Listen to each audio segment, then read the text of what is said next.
বিভক্ত খুর বিশিষ্ট পশুর অত্যন্ত ছোঁয়াচে তীব্র প্রকৃতির ভাইরাসজনিত রোগের মধ্যে খুরা রোগ অন্যতম। বাংলাদেশে গরুতে এ রোগের তীব্রতা অত্যাধিক এবং মরক আকারে দেখা যায়। এছাড়া মহিষে এ রোগের তীব্রতা কিছুটা কম। বাংলাদেশের সব ঋতুতে খুরা রোগ দেখা গেলেও সাধারণত বর্ষার শেষে এ রোগের প্রাদুর্ভাব বেশি পরিলক্ষিত হয়।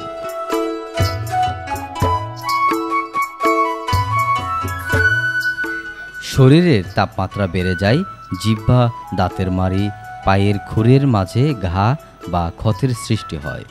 ক্ষত সৃষ্টির ফলে মুখ থেকে লালা ঝরে, সাদা ফেনা বের হয়। পশু খুরাতে থাকে এবং মুখে ঘা বা ক্ষতের কারণে খেতে কষ্ট হয়। অল্প সময়ে পশু দুর্বল হয়ে পড়ে। এ রোগে গর্ভবতী গাভীর প্রায়ই গর্ভপাত ঘটে। দুধালো গাভীর দুধ উৎপাদন মারাত্মকভাবে হ্রাস পায়।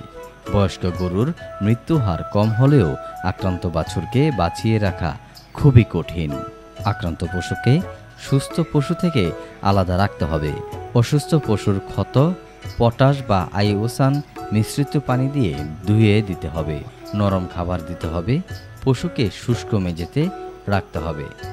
কোনো অবস্থায় কাদামাটি বা পানিতে রাখা যাবে না। সুস্থ অবস্থায় গবাদি পশুকে 2 বছরের 2 বার প্রতিষেধক টিকা দিতে হবে।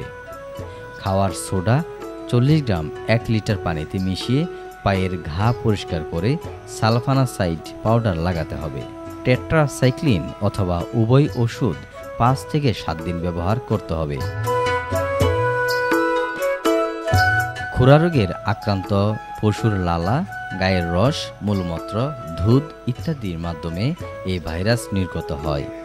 এই ভাইরাস দ্বারা বাতাস ও খাদ্যদ্রব্য দূষিত হয়ে শ্বাস প্রশ্বাস ও খাদ্য গ্রহণের মাধ্যমে সংবেদনশীল পশুতে সংক্রমিত হয়। আক্রান্ত গরু ও মহিষের সংস্পর্শে এই ভাইরাস সুস্থ পশুকে সংক্রমিত হয়।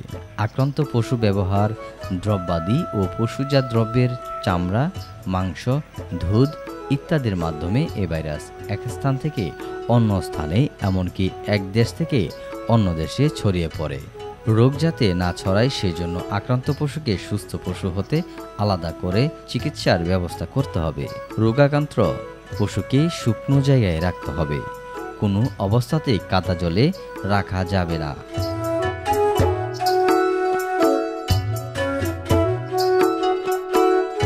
খুরা রোগে মৃত পশুকে 4 থেকে 5 ফুট মাটির নিচে পুঁতে ফেলতে হবে। কোনো ক্রমেই খোলা স্থানে ফেলে রাখা যাবে না। খুরা রোগের টিকা স্থানীয় পশু হাসপাতালে পাওয়া যায়, যা সময়মতো দিলে খুরা রোগের আক্রান্ত প্রতিহত করা যায়। বন্ধুরা, কেমন লেগেছে আমাদের ভিডিওটি? যদি ভালো লেগে থাকে অবশ্যই কমেন্টস করে জানাবেন।